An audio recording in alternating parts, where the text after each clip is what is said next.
ज्ञानाञ्जनशलाकं चक्षुरुन्मीलितं येन तस्मै श्रीगुरुवे नमः। अनंत ब्रह्मांड नायक परमात्मा आद्यशक्ति माँ जगत जननी पंचासी, मैं क्या कहूँ, मेरे पास शब्द नहीं है, लेकिन इतना ही कह सकता हूँ, एक छोटे भाई के लिए बड़े बहन कितना चिंता करती है, इसको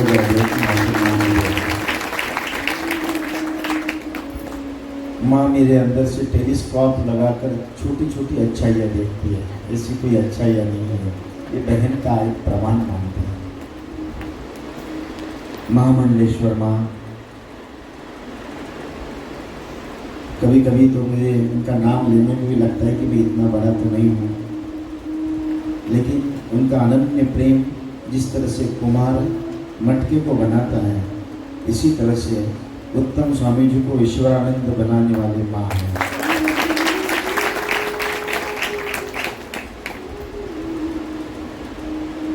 कुछ सोचकर हमारे मध्य में पराग जी वैसा, विश्वजीत जी वैसा, योगानंद जी, सभी मेरे माता पिता हैं, मुख्य यजमान, आज इतना समझ में आता है इस जगत में चाहे 18 पुराण, 4 वेद, 6 शास्त्र, पूजा पाठ, यज्ञ, दान, धर्म, हवन, परमार्थ, माला, जप, तप, आपको अगर कुछ हो चाहे न हो, गुरु की शरणागति यही संपूर्ण साधना का एक प्रमाण है। ये शरणागति आप लोग आकर बैठे हो, चाहे भगवान कृष्ण हो, राम हो, इस जगत का सारा तत्व एक तत्व में आकर समाहित होता है, जिसका नाम गुरु तत्व है। और वही गुरु तत्व के चरणों में बैठकर माँ में भी आते आते चिंतन कर रहा था। राजा परीक्षित ने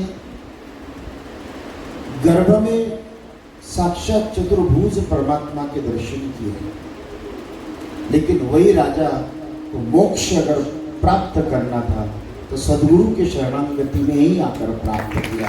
ये केवल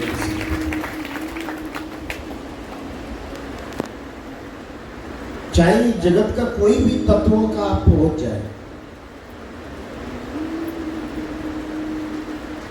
कहते हैं कि कामी तिरे, क्रोधी तिरे, तिरे सब कोई, गुरु द्रोही ना तिरा, आज तक सुना ना कोई। गुरु संग कपट, मित्र संग चोरी, कोई हुए निर्धन, कोई हुए कोड़ी। जिस तत्व में किसी प्रकार से कोई पर्दा नहीं है, जिस तत्व में किसी भी प्रकार से कोई संदेह नहीं है, और भगवान कृष्ण भी अर्जुन से यही कहते हैं, तमेव गच्छन् शरणं सर्वभावेन भारत। और वो भगवान और आगे कहते हैं, तद्विद्धि प्रणिपातेन परिप्रश्नेन सेवया। एक तत्व मुझे समझ में आता है कि शरणागत, जहां संदेह है वह शरणागत नहीं, जहां शरणागत है वह संदेह नहीं है। अगर शरणागता, अगर आपके प्रणिपात, आपके प्रणाम पूर्ण परमार्थ का प्रमाण दिखता है। इसलिए आप लोग सभी सद्गुरुदेव माँ के चरणों में बैठकर गुरु तत्व का मुझे गोरक्षनाथ और मच्छिंद्रनाथ की कथा स्मरण हुई।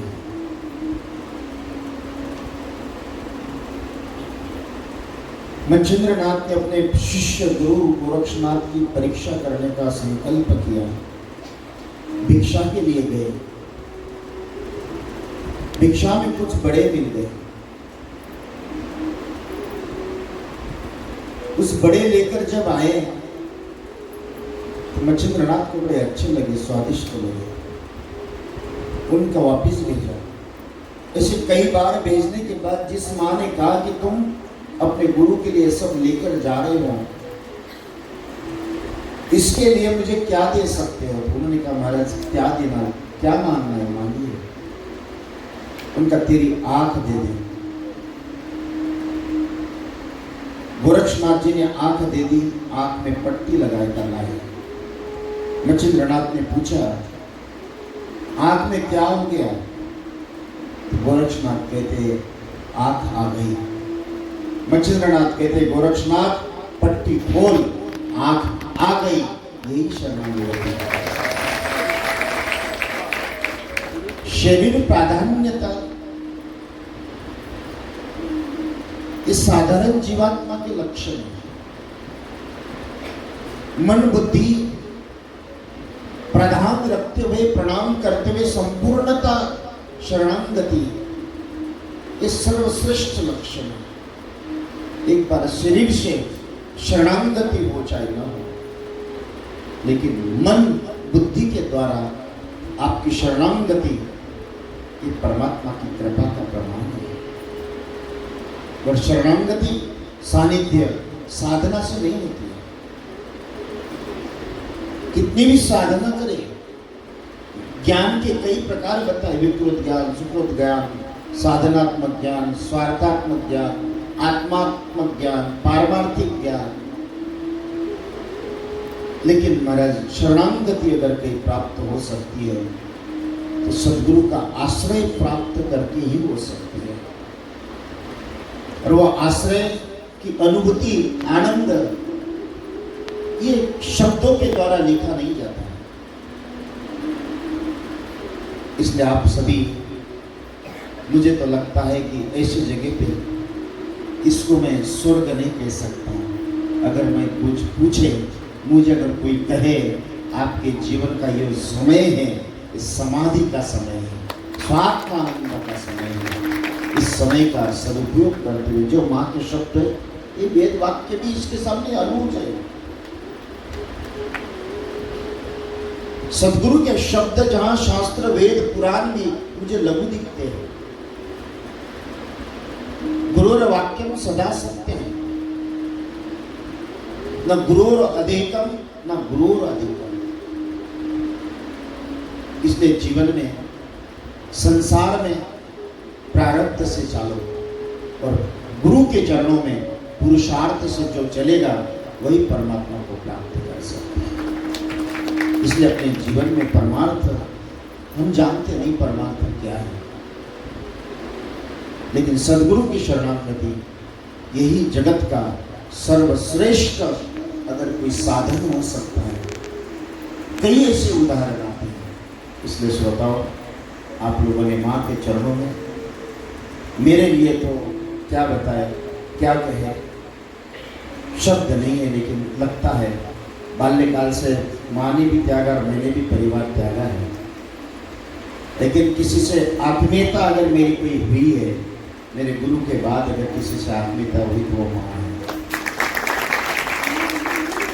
इतना वात्सल्यता उनके हर एक क्षेत्र में। इसलिए सदगुरु अपने जीवन में इस परमार्थ का सबसे बड़ा प्रमाण माना है और आप लोग वही कार्य करने के लिए आए हैं। गुरु तत्व में हमेशा एक श्लोक कहता हूँ, दुर्लभो विषयता वो दुर्लभो तत्व दर्शन, दुर्लभो सहजावस्था सदगुरु करुणा बिना। बहुत कठिन होते हैं विषयों का चिंतन, उसमें से निकलना। बड़े बड़े ऋषि मुनि साधु संत महात्मा भी, विश्वामित्र जैसा 60,000 साल तप करने वाला, उसका भी पतन हुआ। खाली कथा तक, श्रवणात्मक, वाचनात्मक तक उसका विषय का चिंतन हो सकता है। तत्व दर्शन भी पता नहीं प्रारब्ध और परमात्मा की और गुरु की कृपा जब तक न हो तब तक संभव भी नहीं। इस संसार में सहजता प्राप्त करना भी बहुत कठिन है, लेकिन शास्त्र कहता है कि दुर्लभो सहज अवस्था सदगुरु करुणा बिना। सदगुरु के करुणा के बिना सहजता प्राप्त करना बहुत कठिन है। और आप लोग सभी उसी कृपा प्राप्त करने के लिए घर-द्वार का छोड़ और उस हरिद्वार, इसका नाम हाड़द्वार भी कहते हैं, इसको पहले हाड़द्वार कहते थे। हम एक बार वहाँ ट्रक में लिखा हुआ था, जल्दी करो, धीरे चलोगे तो फिर मिलोगे, जल्दी करोगे तो हरिद्वार मिलोगे। हम लोग वापिस, लेकिन फिर भी शरीर के साथ सदगुरु का सानिध्य प्राप्त करते हुए हरिद्वार जैसे क्षेत्र में, श्री क्षेत्र में जहाँ गंगा प्रवाहित है, वो गंगा में आपको डुबकी लगाकर पाप मुक्त और परम पद दे, इसमें संदेह है। लेकिन सदगुरु के वचन रूपी गंगा में जो भी डुबकी लगाएगा वो परम पद प्राप्त करेगा, ये सत्य है। इसलिए श्रोताओ, उस मातृत्व का एहसास, गुरु क्या होता है? ब्रह्मा विष्णु महेश तीनों का प्रतिरूप जो आपके मन में बीज डालता है, पालन करता है और दुर्गुणों का संहार करता है, ये तीनों का प्रतिरूप सद्गुरु है। इसलिए माँ के चरणों में बैठकर आप लोग सभी श्रीमद् भागवत कथा का श्रवण, और माँ मेरी तो ऐसी प्रशंसा करती, कभी कभी लगता है इतना हूँ भी ये करते हो, बड़ी माँ ऐसे छोटे छोटे, मैं उस अवस्था में हूँ या नहीं है नहीं जानता हूँ, बस इतना जानता हूँ कि माँ का प्रेम और सद्गुरु का आशीर्वाद मेरे जीवन में है। इतना ही तो जगत में, इसे दो नाव में, जिसको कहते हैं कि दो पहिए की गाड़ी में बैठकर जीवन चल रहा है, और ऐसा है माँ का वात्सल्य मेरे जीवन में बना रहे। यही निवेदन करते हुए आप लोगों को बधाई देता हूँ। मैं तो ये चाहता हूँ कि हर साल माँ का भागवत यहाँ होती रहे, हमको भी सानिध्य मिलता रहे। ऐसे हरिद्वार जैसे क्षेत्र में आप लोग भी आकर उस माँ का सानिध्य पाकर परमात्मा की कृपा प्राप्त करने का सहज साधन धाम मोक्ष कर द्वार हम कहते हैं, लेकिन इससे बड़ा कोई साधन नहीं है। आपने साध लिया, आप अपने जीवन में सर्वस्व का त्याग करके सद्गुरु की शरणागति समझना, यही समाधि है, यही साधना है, ये स्वात्म अनुभव है। इसलिए परमात्मा की कृपा आपके ऊपर बनी रहे, माँ का सानिध्य आपके जीवन में बना रहे। सभी के प्रति बहुत बहुत साधुवाद के साथ में आप ऐसे ही परमार्थ का पथ प्राप्त करते हुए प्रेम रूपी सागर में डुबकी लगाने का कार्य अपने जीवन का हर एक क्षण ईश्वर की शरणागति में रहे, ये मैं भगवान के चरणों में प्रार्थना करते हुए अपनी वाणी को विराम देता हूँ। सद्गुरु